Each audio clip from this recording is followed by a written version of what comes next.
Welcome back to Alpha Recap. Quick, energetic hello. Markets were closed for the day, and we're breaking down what moved stocks, why it mattered, and what to watch next.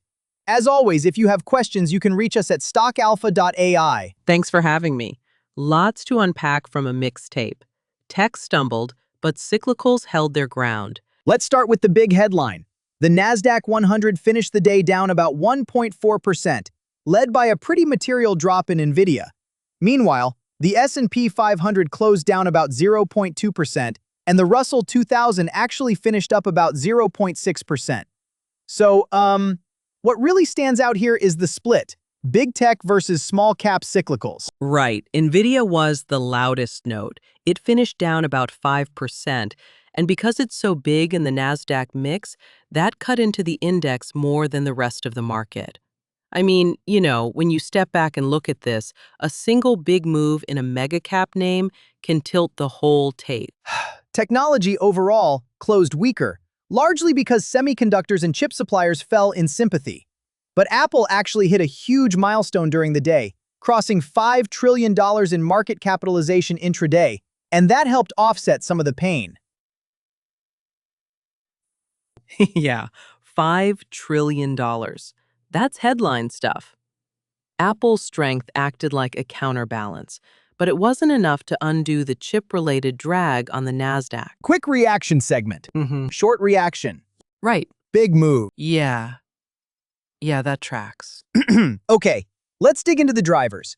The day had three main forces: semiconductor profit-taking, a rotation into cyclicals like industrials and real estate, and a handful of corporate headlines, Visa's workforce reduction among them, that added to sector-specific pressure. Exactly. Starting with semiconductors, Nvidia's drop could have been driven by company-specific news flow, options positioning, or just profit-taking after a long run.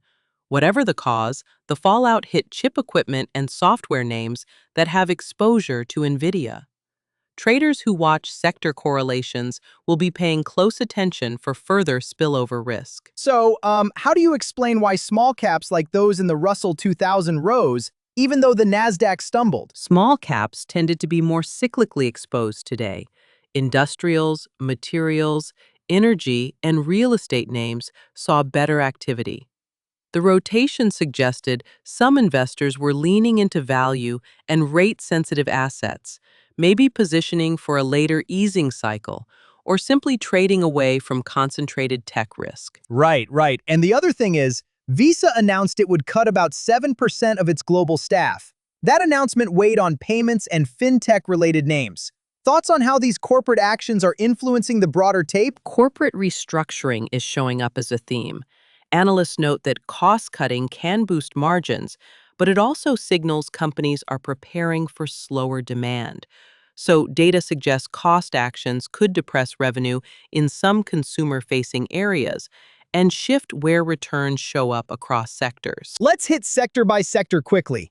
Technology was weak mainly because of semiconductors, but big cap tech had internal dispersion with Apple holding up. Industrials were strong, real estate had momentum, energy was mixed to positive on solar advances and an OPEC pause, and materials and utilities were patchy. Anything else jump out? Crypto-linked equities faced pressure from institutional repositioning and regulatory headlines, which kept speculative names on the defensive.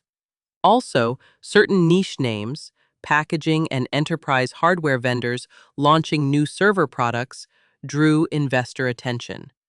Those are smaller stories, but add texture to the tape. Let's talk specifics for a minute.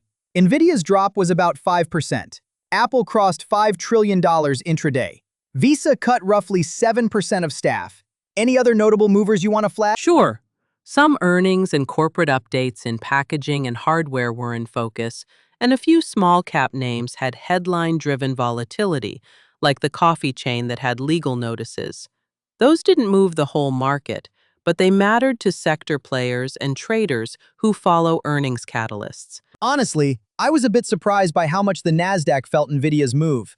Is that concentration risk something traders are still wrestling with? Yes, narrow leadership persists. Mega-cap concentration means headline indices can paint a picture that disconnects from market breadth. In plain terms, a handful of names can lift or drag the whole index, even when most stocks aren't moving the same way. So what should listeners watch next session and over the coming days? Key things to watch: whether Nvidia's decline stabilizes or creates aftershocks in chip-related names, how Apple and other megacaps perform after their headlines, upcoming inflation data and Fed commentary, which will drive rates-sensitive sectors, and any energy or commodity news from OPEC or geopolitics that could shift sentiment in energy names. And the macro angle? Fed policy remains the central hinge. With inflation generally trending lower but still above some targets, markets are sensitive to any hint of policy persistence. A patient Fed tone could favor yield-bearing assets like real estate, while hawkish language would likely push flows back into defensive, quality names. Data dependency is high. People are watching CPI, PCE, and employment prints closely. Quick tactical note. Traders will be watching options expiries and dealer positions around Nvidia and other semiconductors for potential amplification. Technical traders are also noting that small caps showed relative strength, not a uniform sell-off. That divergence between headline indices and breadth is a real tactical signal. It means you can see index-level weakness while pockets of the market are actually holding up or even outperforming. Final reaction segment. Got it. Short and sweet. Big picture, mixtape. Okay, let's wrap with clear takeaways. 1. The market closed mixed. The Nasdaq 100 was hurt by a near 5% drop in Nvidia, while the S&P 500 was down a touch and the Russell 2000 managed a small gain. 2. Sector rotation into industrials, real estate, and selective energy names helped cushion broader indices. 3. Concentration risk. A handful of mega-cap names still do a lot of the work for headline indexes, so breadth tells a different story. 4. Watch Nvidia aftershocks, mega-cap follow-through, and next week's macro prints for signals on rate sensitivity and risk appetite. Analysts note that none of this is a single directional call. It's data that suggests where momentum currently sits and where risks may amplify.